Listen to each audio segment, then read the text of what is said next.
Back to NTV big fight. ప్రస్తుతం మనం చిత్తూరు జిల్లా తిరుపతి నగరంలో ఎన్టీవీ బిగ్ ఫైట్ కార్యక్రమాన్ని నిర్వహిస్తోంది.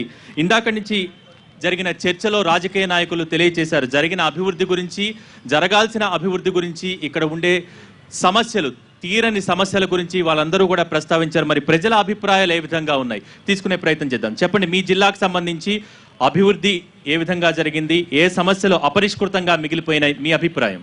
సార్ నెంబర్ వన్ బీసీలకి జిల్లా మొత్తం మీద 5,580 మందికి లోన్లు ఇచ్చినట్టు ఇచ్చారు సార్. దాంట్లో ఇప్పటి వరకు గ్రౌండ్ చేసింది 333 మందికే గ్రౌండ్ చేసినారు సార్. ఇంతవరకు ఎవరికి లోన్లు ఇవ్వలేదు సార్. ఆ డబ్బుల్ని డైవర్ట్ చేసుకొని పసుపు కుంకుమ అని అన్నదాత సుఖీభావ అని చేస్తున్నారు సార్. కావాలంటే మీరు అడగండి సార్. నెంబర్ 2 సార్, డైరీకి అక్కడ ఉన్న దొరబాబు గారే 3 సార్లు చైర్మన్ గా ఉన్నారు సార్.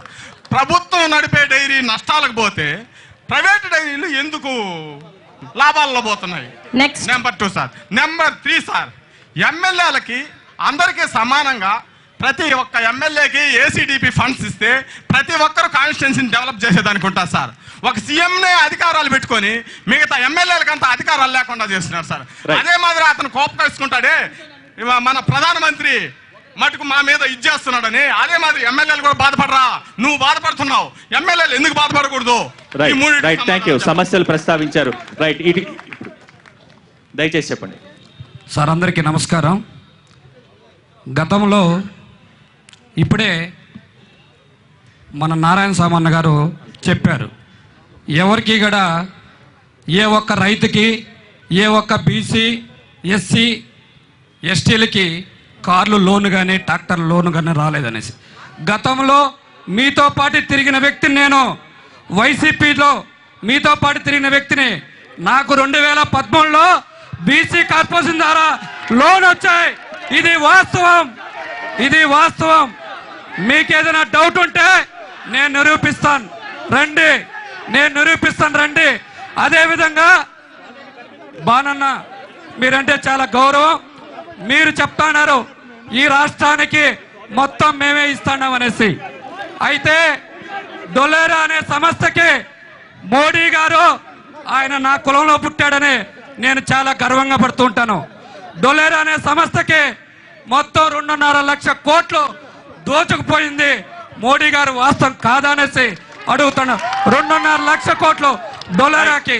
సోదరా, ఈ రోజు ఒక్క నిమిషం సార్,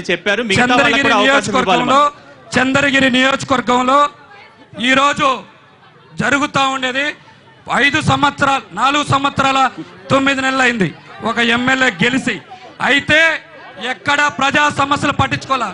ఈ రోజు చంద్రగిరి నియోజకవర్గంలో శెట్టిపల్లి గ్రామ పంచాయతీ పక్కనే ఉంది, అభివృద్ధి పరుగులు తీస్తుంది.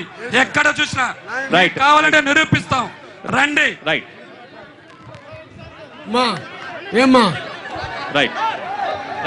దయచేసి కూర్చుంటే మీకు మైక్ ఇవ్వడం జరుగుతుంది. కూర్చోండి, అందరూ ఒకసారి మైకులో మాట్లాడలేరు. దయచేసి కూర్చోండి. సోదరా చెప్పండి, మీరు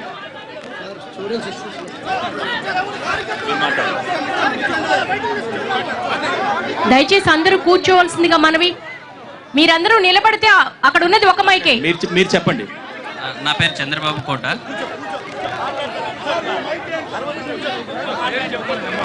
మీరు మాట్లాడుతున్నారు. సామాన్య ప్రజలందరూ మనకేం జరుగుతుంది అని దయచేసి మీరందరూ మైక్ గురించి ఇలా ఎగబడితే నేను వేదిక పైకి వెళ్ళి నాయకులకు అవకాశం ఇవ్వాల్సి వస్తుంది. మీకు సమస్యలు చెప్పుకునే అవకాశం ఉండదు. మీరు సమస్యలు చెప్పుకోవడానికే ఎన్టీవీ టీం మీ మధ్యకు వచ్చింది. దయచేసి కూర్చొని మీ సమస్యలు ప్రస్తావించండి ప్లీజ్. సోదరా మీరు చెప్పండి. సామాన్య ప్రజలందరూ మనకి ఈ ప్రభుత్వం ఏం చేస్తుంది, ఆ ప్రభుత్వం ఏం చేస్తుంది అని ఎదురు చూస్తూ ఉంటారు. ఎవరు వచ్చినా ఏమి చేయరు, సొసైటీకి ఏం చేయరు. నెక్స్ట్ ఎలక్షన్లో ఎలా గెలవాలి, వాళ్ళని ఎలా దెబ్బ కొట్టాలి, వీళ్ళని ఎలా దెబ్బ కొట్టాలని చూస్తారే తప్ప, ఇందాక బీజేపీ నాయకులు చెప్పినట్లు స్పెషల్ కేటగిరీ స్టేటస్కి 14th ఫైనాన్స్ కమిషన్ ఏదో అడ్డొస్తుంది అని ఆయన చెప్పారు. నా simple question to you sir, మా రాష్ట్రాన్ని ఎవరి పర్మిషన్ లేకుండా, మా రాష్ట్రాన్ని ఎవరి మద్దతు లేకుండా ఎంపీల మద్దతు లేకుండా మా రాష్ట్రాన్ని విడగొట్టారు. అలాంటి పవర్ ఉన్న మీకు ఒక 14th ఫైనాన్స్ కమిషన్ ని మాడిఫై చేసే పవర్ లేదా అని నేను అడుగుతున్నా. సింపుల్ గా మాకు ఏదో కళ్ళబొల్లి కబుర్లు చెప్పి స్పెషల్ కేటగిరీ స్టేటస్ రాదు అని చెప్తూ ఉంటారు. ఇంకొక simple question to you for the government, ఎక్కడికి వెళ్ళినా లంచం లంచం లంచం. ఏ ఆఫీస్కి వెళ్ళినా, ఎంఆర్ఓ ఆఫీస్కి వెళ్ళినా, పోలీస్ స్టేషన్కి వెళ్ళినా డబ్బులు ఇస్తే కానీ పనులు జరగట్లేదు. 100 రూపాయల కాలం ఎప్పుడో పోయింది. 500 రూపీస్ మినిమం ఇస్తే తప్ప. ఒక నిమిషం సోదరా, మైక్ ప్లీజ్. దయచేసి మీ ప్రజా సమస్యల్ని నాయకుల దృష్టికి తీసుకురావాలని మీకు లేదా? దయచేసి కూర్చోవలసిందిగా మనవి. బాధాతర్పదస్తులారా, నగాపడిన తమ్ములారా, ఏడవకండి. వస్తున్నాయి జగన్నాథ రథ చక్రాలు వస్తున్నాయన్న శ్రీశ్రీ గారు మాటల్ని గుర్తు చేసుకుంటూ పవిత్ర పుణ్యక్షేత్రంలో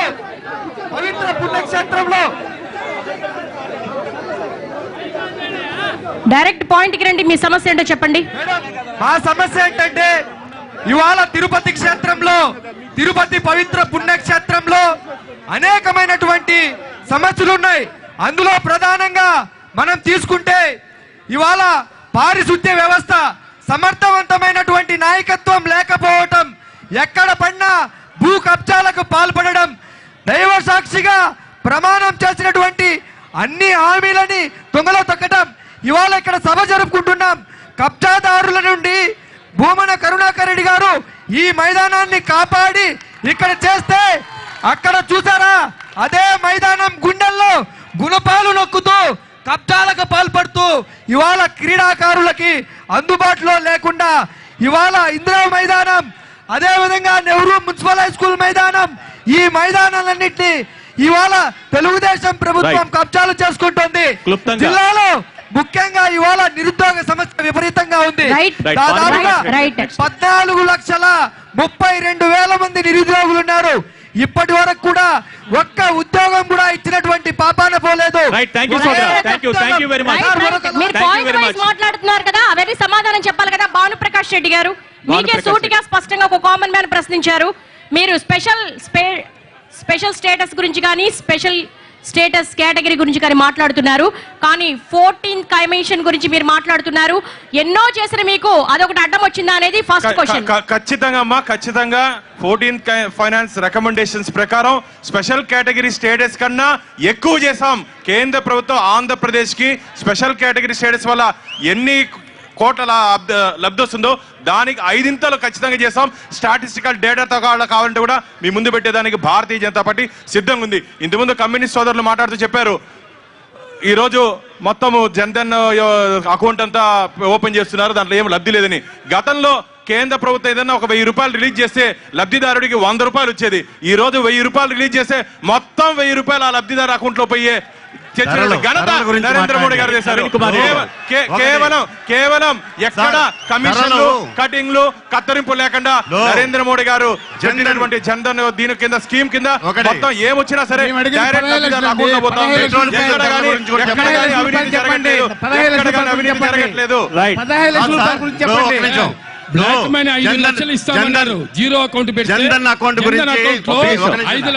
నాయకులు కూడా ఒకళ్ళ తర్వాత ఒకళ్ళు మాట్లాడితే మనకు అర్థం అవుతుంది. జన్ధన్ అకౌంట్ 5 లక్షలు ఎక్కడ చెప్పలేదన్న. 1000 రూపాయలు అకౌంట్ లో వేసారని చెప్పారు.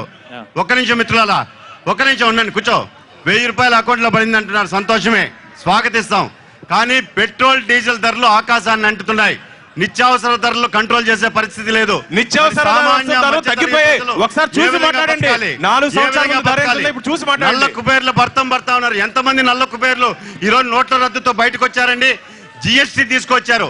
ఇదే తిరుపతి వ్యాపార కేంద్రం. మీరు ఒకసారి గాంధీ రోడ్డుకి పోతాం, చిన్న బజార్ ఇదికి పోతాం, అక్కడ వ్యాపారస్తులను అడగండి.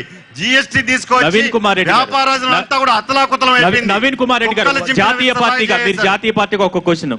మీరు ఇన్ని చెప్తున్నారు, రాష్ట్ర సమస్యల గురించి మాట్లాడుతున్నారు, ప్రాంతీయ పార్టీలు ఏమి చేయట్లేదని చెప్తూ ఉన్నారు. కేంద్రంలో బీజేపీ అధికారంలో ఉండి తెలుగు రాష్ట్రానికి అన్యాయం చేస్తున్నారని మీరు చెప్తున్నప్పుడు ముఖ్యమైన బిల్స్ అన్నిటికీ మీరు ఎందుకంటే సపోర్ట్ చేశారు? ఆ రోజు ఒక చిన్న క్లాజ్ పెడితే అయిపోయేదని చాలా మంది రాజకీయ విశ్లేషకులు అధికారం ఉన్నప్పుడు చిన్న అసలు clause ఎందుకు చట్టంలోనే పెట్టలేదు? పెట్టలేదు. పార్లమెంట్ సాక్షిగా ఒక కనీసం ప్రధాని- ప్రస్తావించలేదనేది ఆరోపణ. ఒక ప్రధానమంత్రి పార్లమెంట్ సాక్షిగా ఏదైనా హామీ ఇస్తే అది మనం ఆచారం ప్రకారం continue హామీలు చేయాలి. ఆచారాలు కాదు, అది చట్టంలో పెట్టారా మీరు చెప్పండి. చేయనప్పుడు మీ విజ్ఞతకి వదిలేస్తారు. చట్టంలో పెట్టారా ఇప్పుడు చెప్పండి. ప్రధానమంత్రి రేపు దిగిపోతాడు. అరవింద్ కుమార్ రెడ్డి అంటే గారు, నరేంద్ర ప్రధాని మోడీ గారు దిగిపోతారా? ఇవన్నీ పక్కన పెట్టేయమంటారా? 2013 నరేంద్ర మోడీ గారు ఇచ్చినటువంటి పక్కన పెట్టి ఇంకా గౌరవం ఏముందండి? రైట్, ఒక నిమిషం. 2013లో భూసేకరణ చట్టం చేశారు. రైతు అనుమతి లేనిదే భూసేకరణ చేయకూడదని. ఇదే బీజేపీ గవర్నమెంట్ వచ్చిన తర్వాత, ఆనాడు కాంగ్రెస్ పార్టీ గవర్నమెంట్ చేసింది, ఈ బీజేపీ గవర్నమెంట్ వచ్చిన తర్వాత 2013 చట్టాన్ని సవరణ చేశారు లేదా? చేశారు. రైతు అది అనుమతి ఆనవాయితీ. లేకుండా భూమి తీసుకోకూడదు చట్టం ఉంది. ఆ ప్రధానమంత్రి ఈ రోజు రైతు అనుమతి ఉన్నా లేకున్నా బలవంతంగా భూ సేకరణ నరేంద్ర మోడీ గారు చేస్తారు. బలవంతంగా ఎక్కడ తీసుకోవట్లేదన్నా, బలవంతంగా ఎక్కడ 2013 తీసుకోవట్లేదు. 2013 అందరూ చట్టాన్ని సవరణ చేసి గౌరవించాలి. చెప్పండి. అన్ని పార్టీలు 2013 గౌరవించాలి. చట్టాన్ని ఎక్కడ సవరణ బలవంతంగా చేసి తీసుకోవట్లేదు. చెప్పండి. నారాయణ స్వామి గారు, ప్రధానమంత్రిగా ఒక చట్టసభల్లో ఇచ్చినప్పుడు అన్ని పార్టీలు గౌరవించాలి. ఈ రోజు నరేంద్ర మోడీ గారు ఉంటారు, అంతకుముందు వాజ్పేయి గారు ఉన్నారు. వాజ్పేయి తీసుకొచ్చినటువంటి సంస్కరణల్ని ఇందిరాగాంధీ గారు, రాజీవ్ గాంధీ గారు, ఆ పరంపర అనేది కొనసాగాలి. నారాయణ స్వామి గారు, ప్రజాస్వామ్య దేశం. నారాయణ స్వామి గారు, అలా కాకుండా ఏదైనా నరేంద్ర మోడీ గారు ఎన్నికల నేను చేయను షెడ్యూల్ అంటే రిలీజ్ అయిపోయింది, నెల రోజులు కూడా టైం లేని పరిస్థితి ఏంటి? వైఎస్ఆర్సీపీ ఏ విధంగా సన్నద్ధమవుతోంది? చిత్తూరు జిల్లాకు సంబంధించి ఫలితాలు ఈసారి ఏ నేను విధంగా? ఒక చిత్తూరు జిల్లా ఒక విషయం మనం చెప్పేసి ఇప్పటిదాకా ఎమ్మెల్యే గారు మాట్లాడతారు. మనకి టైం నీళ్ల లేదండి. సమస్య సార్. ఇంకా ఎమ్మెల్యే గారు మాట్లాడారు. చిత్తూరు జిల్లా గురించి ఇంత ముందుకు చెప్పారు. కిరణ్ కుమార్ రెడ్డి గారు 7,000 కోట్లతో కండలేరు ప్రాజెక్టు తీసుకొచ్చారు. 30 సంవత్సరాలు చిత్తూరు జిల్లాలో కరువు అనేది కన్నెత్తి చూడకుండా తాగునీరు, సాగునీరు కోసం ఆయన తెలంగాణ ప్రభుత్వంతో కొట్లాడి తీసుకొస్తే దాన్ని నిర్దాక్షిణ్యంగా రద్దు చేసింది వాస్తవమా కాదా? అదేవిధంగా టీటీడీ ఈరోజు 8,000 ఉద్యోగాలు టీటీడీలో ఖాళీగా ఉన్నాయండి. అమరావతిని ఏమో ఫ్రీ జోన్ చేసేశారు. ఈడ తిరుపతి దేవస్థానంలో ఉద్యోగ నియామకాల కోసం రాష్ట్ర వ్యాప్తంగా నోటిఫికేషన్ ఇచ్చేశారు. Okay. అంటే రాష్ట్రపతి 371D ఆర్టికల్ ప్రకారం Right. జోనల్ Conclude చేద్దాం. పద్ధతిలో దయచేసి ఉద్యోగ వాళ్ళ నియామకాలు అభిప్రాయాలు చేపట్టాలి. మీరు మరి దాన్ని మీ ఎందుకు మీరు అభిప్రాయం తొంగలో దొక్కుతున్నారు? మిత్రులారా, బ్రీఫ్ గా చెప్పండి. మన తిరుపతి పట్టణంలో ప్రధానంగా మనం చూస్తే ఈరోజు బాలాజీ డివిజన్, రైల్వే డివిజన్ ఏర్పాటు కావాలని అనేక సార్లుగా ప్రతిపాదన ఉంది. కానీ ఇప్పుడు మనకి తిరుపతికి దాదాపు రోజుకి 70,000 నుంచి 1,00,000 మంది దాకా ప్రయాణికులు వస్తుపోతున్నారు. 40,000 మంది ప్రయాణికులు వస్తూ పోతూ ఉంటే డివిజన్ ఏర్పాటు చేయొచ్చు అనేది రూల్ ఉంది. కానీ 70,000 మంది ప్రయాణికులు వస్తూ పోతున్నారు. కానీ ఈరోజు తిరుపతి బాలాజీ డివిజన్గా ఎందుకు ఏర్పాటు చేయలేదు అనేది ఒకటి. రెండోది, మన చిత్తూరు జిల్లాలో ఒక రోజుకి 36 లక్షల లీటర్ల పాలు Okay. ఉత్పత్తి జరుగుతూ ఉంది. ఓకే. కానీ ఈరోజు ధర నీళ్ళ కన్నా కూడా పాల ధర తక్కువగా ఉంది. ఈ జిల్లా వాసి అయినటువంటి ముఖ్యమంత్రి గారు హెరిటేజ్ డైరీ పెట్టుకొని మొత్తం పాలంతా కూడా నారాయణ ఈరోజు స్వామి మొత్తం గారు, మీకే. దోసుకుంటా ఉన్నారు. ఈ యొక్క Right. సంక్షేమ పథకాలు అవసరం లేదు. Right. నారాయణ ప్రతి స్వామి గారు. లీటర్కి 10 రూపాయలు ధరకు పెంచితే ప్రతి కుటుంబానికి రైట్, ఒక నిమిషం. రైట్. 4,500 రూపాయలు ఆల్రెడీ నారాయణ సమస్యలు స్వామి గారు, మీరు ప్రస్తావించిన చెప్పండి. వాటిని కామన్ మళ్ళీ పబ్లిక్ మనం ఒక క్వశ్చన్ చేశారు ప్రస్తావించుకుంటున్నాం. మిమ్మల్ని. జరిగిన అభివృద్ధి గురించి మాట్లాడలేదు, జరగని అభివృద్ధి గురించి మాట్లాడుతున్నారు. రైతులకు లోన్లు వచ్చాయి, నిరుద్యోగ సంబంధించి అనేక మేము లబ్ధి పొందామని చెప్పేసి చెప్తున్నారు. వాటి గురించి మీరేమంటారు? తమ్ముడు లేచి నా వెనకాలనే తిరిగినాడు. ఉండయా, నువ్వెవరో నాకు తెలియని కూడా తెలుసు. నువ్వు పార్టీ పరంగా మాట్లాడితే వేస్ట్ మా. పద్ధతి ప్రకారంగా వాడు నా వెనకాలనే తిరిగినాడంట. వాడు ఎవడో కూడా నాకు తెలియదు. రైట్, నారాయణ స్వామి గారు, మనం కంక్లూడ్ చేద్దాం సార్. దయచేసి ఎలక్షన్స్ ఈరోజు- టైం వచ్చింది కాబట్టి రైట్, ఎలా ఈరోజు సిద్ధమవుతుంది వైఎస్ఆర్సీపీ మేము చెప్పండి. ఎలక్షన్లో ఏ విధంగా పోతున్నామంటే ఆ, రైతుల కోసం ఫ్యాక్టరీలు, షుగర్ ఫ్యాక్టరీలు మూసివేయడం జరిగింది.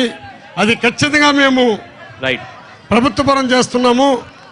తమ్ముడు అంటే కోప్పడద్దు. మన పెద్దలు గౌరవనీయులు చెప్పినట్టు ప్రతి లీటర్ కూడా పుల్లయ్య చెప్పినట్టు ప్రతి లీటర్ కూడా Okay. గవర్నమెంట్ రేట్ ఇప్పుడు ఇచ్చేదానిపైన 4 రూపాయలు ఎక్స్ట్రాగా ఇచ్చే కార్యక్రమాలు చేస్తాము.